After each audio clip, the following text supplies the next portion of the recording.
소개하는 할라피뇨 딸기잼 토스트는 수박 주스와 함께 먹을 거예요. 샌드위치 만들기 전 수박을 냉동시켜 줍니다.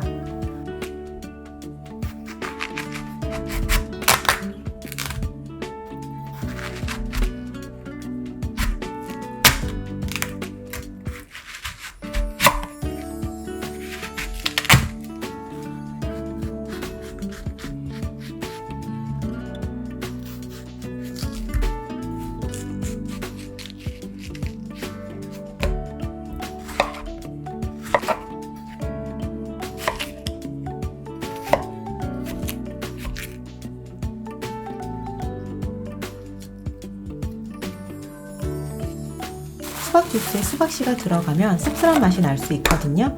그렇기 때문에 냉동하기 전 수박씨는 꼭 제거해주세요. 할라피뇨 피클을 다져줍니다. 제가 사용한 제품은 터키 제품인데 약간 매운맛이 돌기 때문에 더 맛있더라고요. 딸기잼은 제가 직접 만든 딸기잼으로 딸기에 레몬을 넣어 새콤한 맛이 있어요. 홈메이드 레몬 딸기잼이 궁금한 분들은 위 영상을 확인해보세요. 딸기잼에 할라피뇨를 섞어주세요. 딸기잼과 할라피뇨는 특별한 양이 정해져 있는 건 아니거든요. 그렇기 때문에 입맛에 따라 양을 조절하면 됩니다. 빵 한쪽 면에 크림치즈를 골고루 발라주세요. 크림치즈를 냉장고에서 막 꺼내서 바르면 좀 뭉치잖아요. 크림치즈를 미리 실온에 두면 바르기가 훨씬 수월합니다. 다른 빵에 할라피뇨 딸기잼을 발라주고 2개의 빵을 덮어줍니다. 팬에 버터를 두르고 빵을 노릇하게 구워주세요.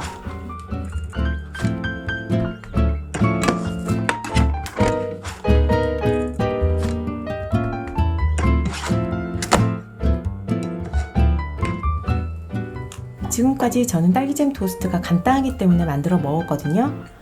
근데 여기에 크림치즈 그리고 할라피뇨까지 더해지니 저는 식빵 한 봉지를 이걸로 다 먹을 수 있겠더라고요.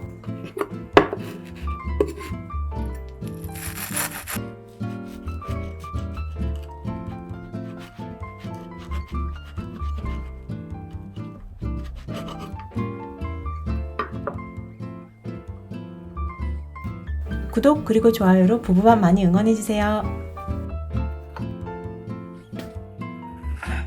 자, 이제 빵이 노릇하게 잘 구워졌으면 수박 주스를 만들어 볼까요? 우선 수박 주스를 데코할 수박을 잘라줍니다. 수박 껍질까지 이용해도 되고 저처럼 수박을 공 모양으로 내서 주스 위에 올려도 좋겠죠. 저는 얼린 수박에 통조림 파인애플 넣어 함께 갈아줬습니다. 여기에 기호에 따라 꿀 혹은 올리고당을 넣어도 되고 파인애플을 빼고 100% 수박만 갈아도 맛있죠. 제가 방송에서 한번 봤는데 수박 주스 만들 때 생강을 넣어도 맛있다고 하더라고요. 개인적으로 생강을 아주 좋아하는 편이 아니라서 저는 만들어 보지 않았는데 혹시 새로운 요리에 도전하는 것을 좋아한다 하는 분들은 수박 주스 만들 때 생강을 한번 넣어보세요.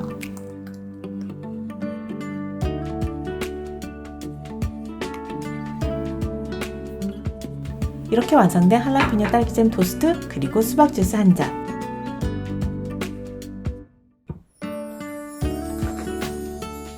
요즘처럼 더운 날 입맛 없을 때 만들어 먹으면 너무 좋습니다. 만들기도 간단하지만 무엇보다 먹고 또 먹고 싶은 맛이라 꼭 한번 만들어 보세요. 맛있어.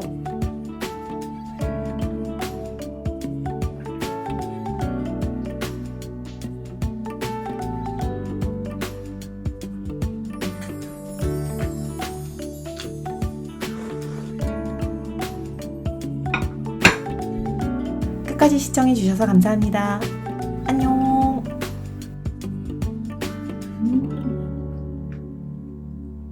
진짜 맛있다.